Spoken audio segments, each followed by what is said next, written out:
Alberto Giacometti was trained as a post-impressionist painter with his father, Giovanni Giacometti, who was a very respected Swiss artist.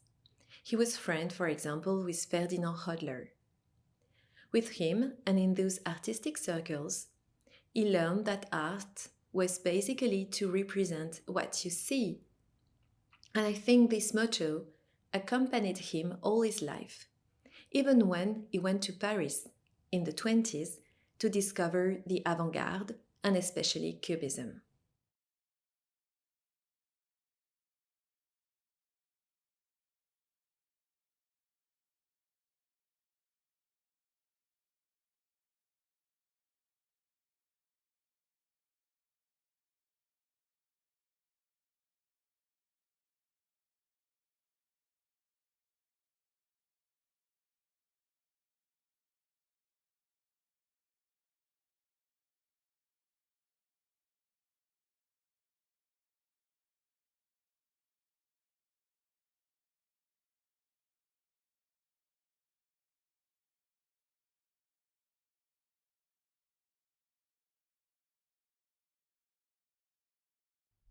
At the beginning of the 30s, Alberto Giacometti became friend with surrealists like André Breton. With them, he learned to be sensitive to his own inner thoughts, dreams, and fantasies. And I think it enriched a lot his first training and experience. But in the middle of the 30s, after the death of his father, and I think it was really important in that creative process, Giacometti decided to come back to the representation of reality and started to work again with a model. Though we have testimonies and narratives by him of almost hallucinatory experiences that happened at the end of the 30s and after World War II.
At the end of the 30s, he saw his lover, friend, and model, the artist Isabelle Rawson, on a boulevard within a distance, and she appeared to him to become smaller and smaller and smaller and smaller. And so, what was the right scale to represent her in a sculpture?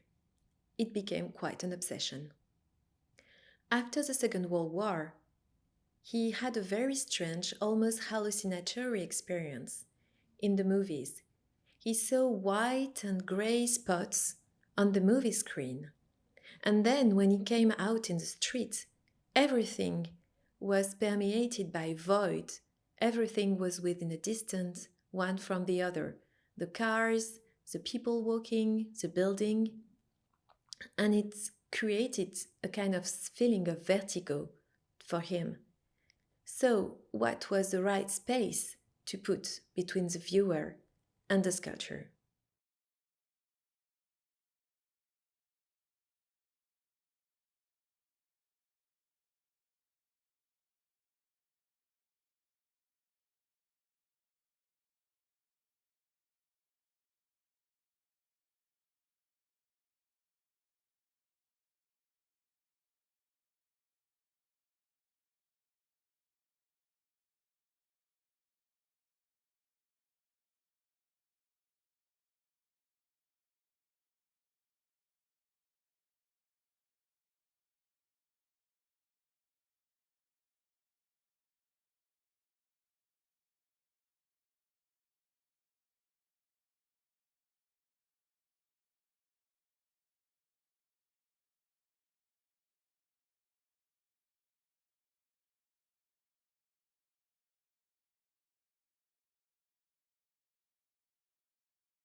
Those perception troubles confirmed to Giacometti that perception was a highly subjective experience inscribed within the body.